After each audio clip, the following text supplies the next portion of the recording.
Hello students, आज हम अपना नेक्स्ट टॉपिक करेंगे जो कि है प्रोजेक्टाइल मोशन। ठीक है, क्या है हमारा नेक्स्ट टॉपिक? Projectile motion.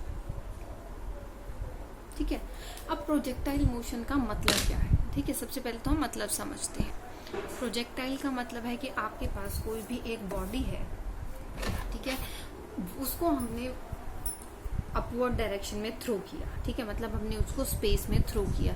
वो प्रॉपर अपवर्ड भी हो सकता है, ठीक है, और वो इंक्लाइन इस तरीके से भी हो सकता है। मतलब हमने उसको थ्रो किया।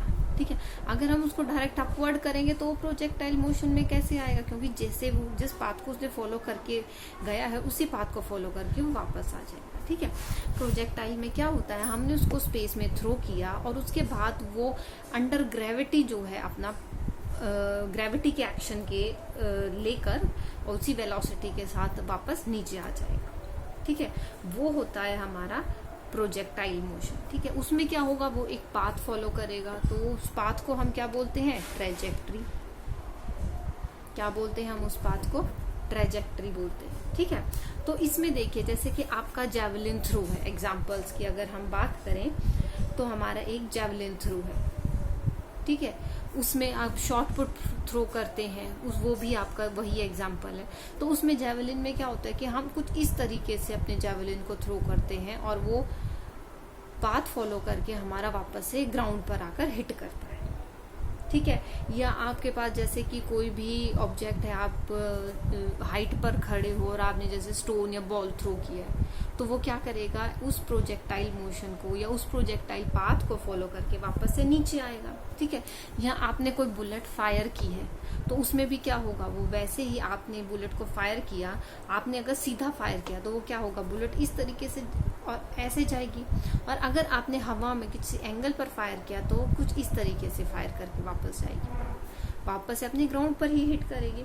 तो ये कुछ एग्जाम्पल्स हैं जो कि आपके प्रोजेक्टाइल मोशन के एग्जाम्पल्स हैं। ठीक है, अब देखिए प्रोजेक्टाइल मोशन में आपको क्या चीज ध्यान रखनी है। ठीक है, प्रोजेक्टाइल मोशन में आपके पास क्या हो रहा है, जैसे आपका जो मोशन है, देखिए आपकी बॉडी जो है आगे भी जा रही है और आपकी बॉडी नीचे भी जा रही है। तो इसका मतलब वो क्या कर रही है, वर्टिकल और हॉरिजॉन्टल दोनों ही डायरेक्शन में वर्क कर रही है। मतलब दोनों ही पाथ कवर करेगी। वो वर्टिकली भी कुछ डिस्टेंस ट्रेवल कर रही है और हॉरिजॉन्टली भी कुछ डिस्टेंस ट्रेवल कर रही है। तो इसका मतलब आपकी जो बॉडी है प्रोजेक्टाइल मोशन में वो क्या है, कॉम्बिनेशन है। ठीक है, कि क्या है, वो कॉम्बिनेशन है। कॉम्बिनेशन किस किस का है? वर्टिकल और हॉरिजॉन्टल दोनों मोशंस का कॉम्बिनेशन। ठीक है, तो इसमें देखिए आपके पास जो हॉरिजॉन्टल डायरेक्शन में है मोशन हो रहा है वो भी आपका क्या है, यूनिफॉर्म वेलोसिटी से हो रहा है। ठीक है, यूनिफॉर्म वेलोसिटी से हो रहा है। और जो आपका वर्टिकल है उसमें आपका अंडर ग्रेविटी हो रहा है। ठीक है, तो यहाँ पर आपकी क्या है, यूनिफॉर्म एक्सेलरेशन आ रही है। ठीक है, तो हॉरिजॉन्टल में क्या हो रहा है, आपकी यूनिफॉर्म वेलोसिटी है। वर्टिकल में क्या है, आपकी यूनिफॉर्म एक्सेलरेशन है। क्योंकि हॉरिजॉन्टल वर्टिकली वो क्या कर रहा है, उसी डायरेक्शन में वर्टिकल डायरेक्शन में वो जा रहा है, तो एक्सेलरेशन ड्यू टू ग्रेविटी जो है वो उसकी यूनिफॉर्म रह रही है। ठीक है, तो इन दोनों चीजों को हम मिलाते हैं और हमारा क्या बनता है, प्रोजेक्टाइल मोशन बनता है। वैसे तो अगर हम देखें तो ये हॉरिजॉन्टल और वर्टिकल जो कंपोनेंट्स हैं जो अलग अलग हमारे, वो एक दूसरे के इंडिपेंडेंट है। ठीक है, लेकिन हमें इन दोनों को क्या है, प्रोजेक्टाइल में एक साथ स्टडी करना है। फाइन, तो अब देखिए आपको इसमें क्या कुछ एजम्पशंस लेनी पड़ेंगी आपकी। ठीक है, वो एजम्पशन क्या है कि आपको एयर रेजिस्टेंस को नहीं लेना है। ठीक है, you have to neglect the air resistance. मतलब कि जब आप प्रोजेक्टाइल करा रहे हैं, आपका जो प्रोजेक्टाइल मोशन हो रहा है, तो एयर का कोई रेजिस्टेंस नहीं है। ठीक है, दूसरा आपका अर्थ का कोई वो रोल नहीं है। ठीक है, अर्थ का रोल कैसे नहीं है कि मतलब जो अर्थ का कर्वेचर है उससे कोई फर्क नहीं पड़ता। आपको पता है ना कि वो कर्व है, हमें उसको फ्लैट मानना है। ठीक है, तो कर्वेचर का कोई रोल नहीं है आपका। ठीक है, उसके बाद रोटेशन जो है अर्थ का, उससे भी आपके मोशन पर कोई इफेक्ट नहीं आएगा। तो आपको रोटेशन ऑफ अर्थ को भी क्या करना है, नेग्लेक्ट करना है, दोनों चीजों को। ठीक है, उसके बाद देखिए आपकी एसेलरेशन ड्यू टू ग्रेविटी जो है वो आपकी कांस्टेंट रहेगी। आपको ये मानकर चल रहा है कि एसेलरेशन ड्यू टू ग्रेविटी जो है वो कांस्टेंट है, ठीक है।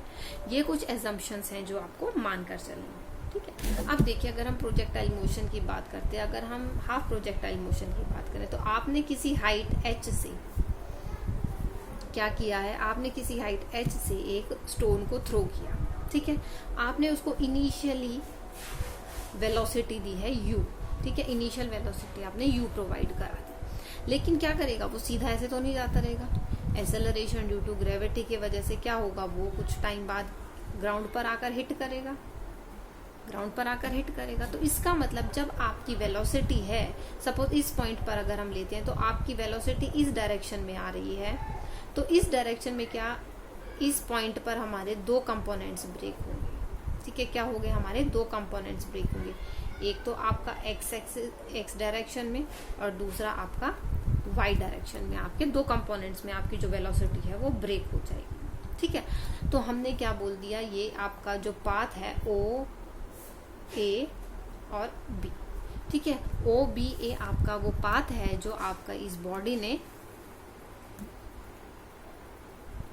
कवर किया, ठीक है। तो अब बात आती है कि आपकी जो बॉडी है ये कैसा डायरेक्शन, कैसा पाथ फॉलो करे, ठीक है।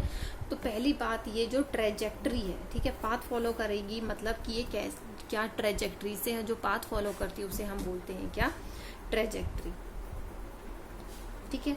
तो ट्रेजेक्ट्री की इक्वेशन क्या होगी, ठीक है। तो आपके पास आ जाता है you have to find the equation of trajectory for the projectile motion, ठीक है।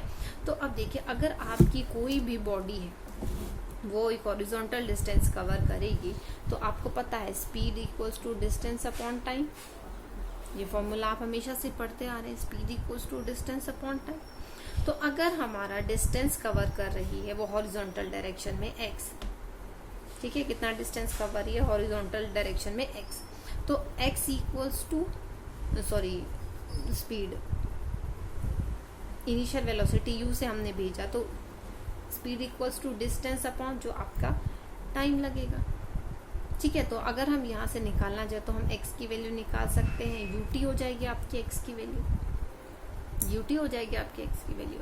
तो अगर हम वर्टिकल डिस्टेंस की बात करें, किसकी बात करें, हम अगर वर्टिकल डिस्टेंस की बात करें तो हमारे पास क्या वैल्यू आ जाएगी। अब वर्टिकल डिस्टेंस आप देखिए, इनिशियल वेलोसिटी आपने हॉरिजॉन्टली दी थी, तो वर्टिकल वेलोसिटी तो 0 हो जाएगी आपकी, ठीक है, क्योंकि आपने इनिशियली जो वेलोसिटी थी वो हॉरिजॉन्टली दी थी। तो आपकी vertical velocity that means Y की डायरेक्शन में आपकी वेलोसिटी क्या हो जाएगी, 0 हो जाएगी, ठीक है। वाई डायरेक्शन में वेलोसिटी जो यू वाई होगी वो क्या हो जाएगी, 0 हो जाएगी।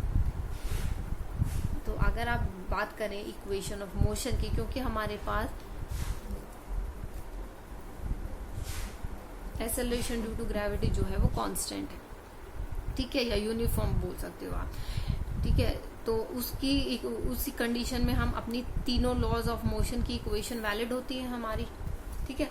तो अगर हम वहां से लगाते हैं s equals to u t plus half a t square, तो अब आप देखिए अगर हम डिस्टेंस की बात करें, वर्टिकल डिस्टेंस की, तो आपके पास क्या है, वेलोसिटी ये तो 0 हो जाएगी, क्योंकि आपने इसकी वैल्यू तो y की डायरेक्शन में आपकी, तो इसकी वैल्यू एग्जिस्ट ही नहीं करेगी।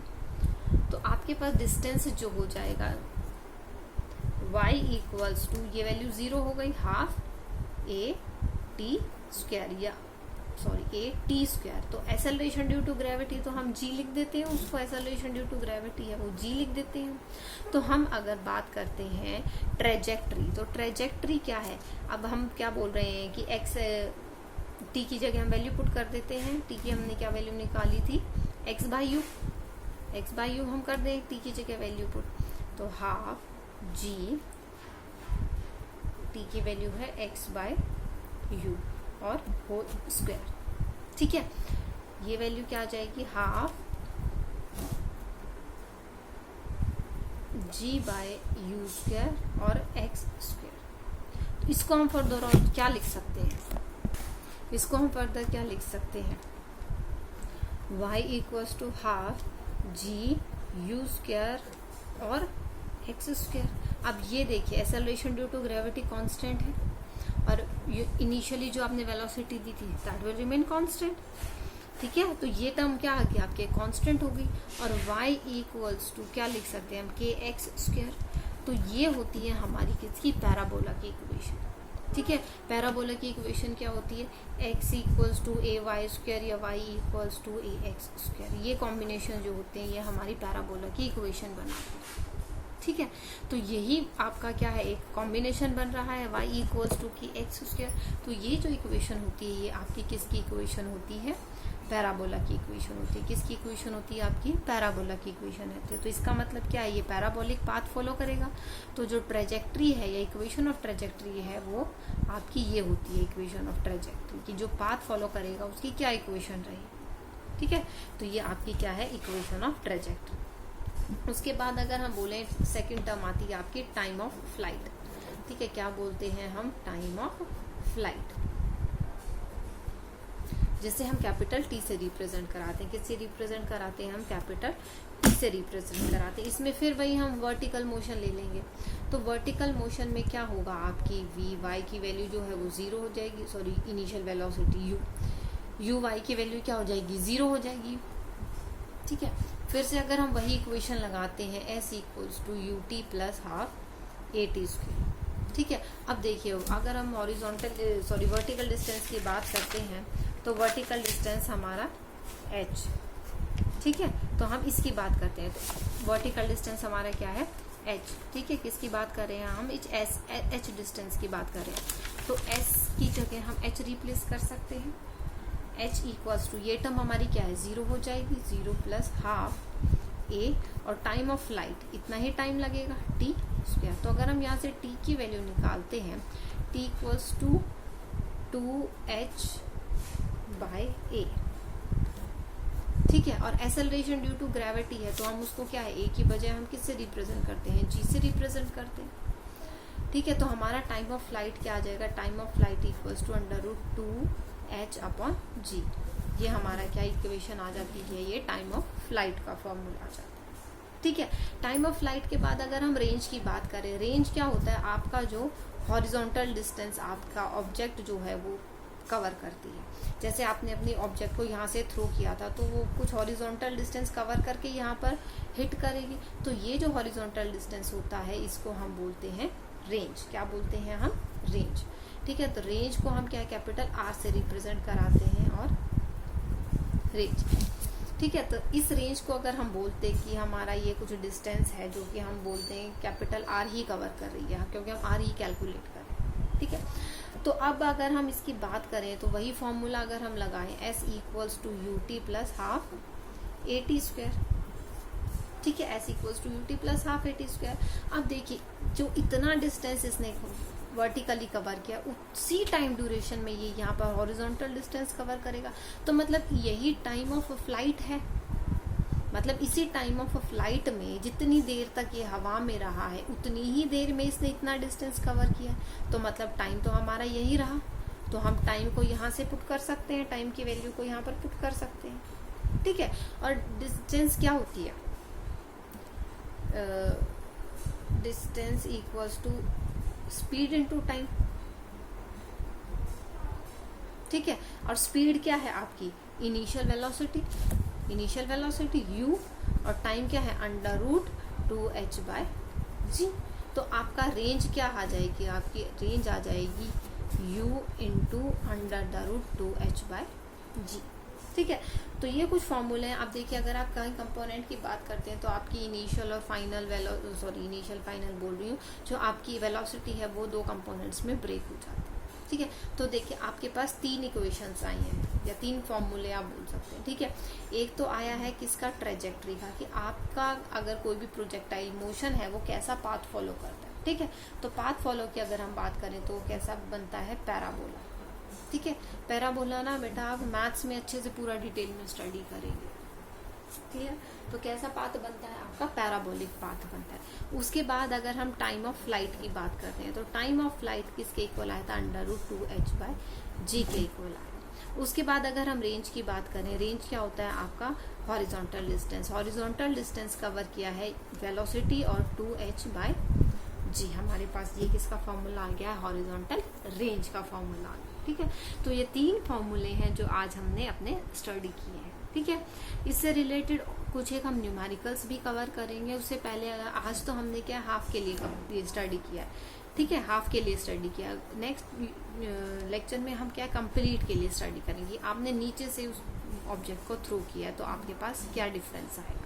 ठीक है, तो डिफरेंस क्या है, आपके फॉर्मूलेज में डिफरेंस आएगा और हम क्या करेंगे, उनको बेसिक टर्म से समझने की कोशिश करेंगे कि हम इन फॉर्मूलेज को कैसे रिलेट करेंगे। ठीक है, तो दैट्स ऑल फॉर टुडे। आप इससे रिलेटेड न्यूमेरिकल प्रैक्टिस करना, हम न्यूमेरिकल्स करेंगे सेकंड के बाद। ठीक है, मतलब जो नेक्स्ट हमारी वीडियो होगी उसमें हम कंप्लीट प्रोजेक्टाइल मोशन को स्टडी करेंगे। उसके बाद हम एक वीडियो में अपने न्यूमेरिकल्स कवर करेंगे। ठीक है, तो that's all for today students. I hope you are getting what I am teaching you. Thank you.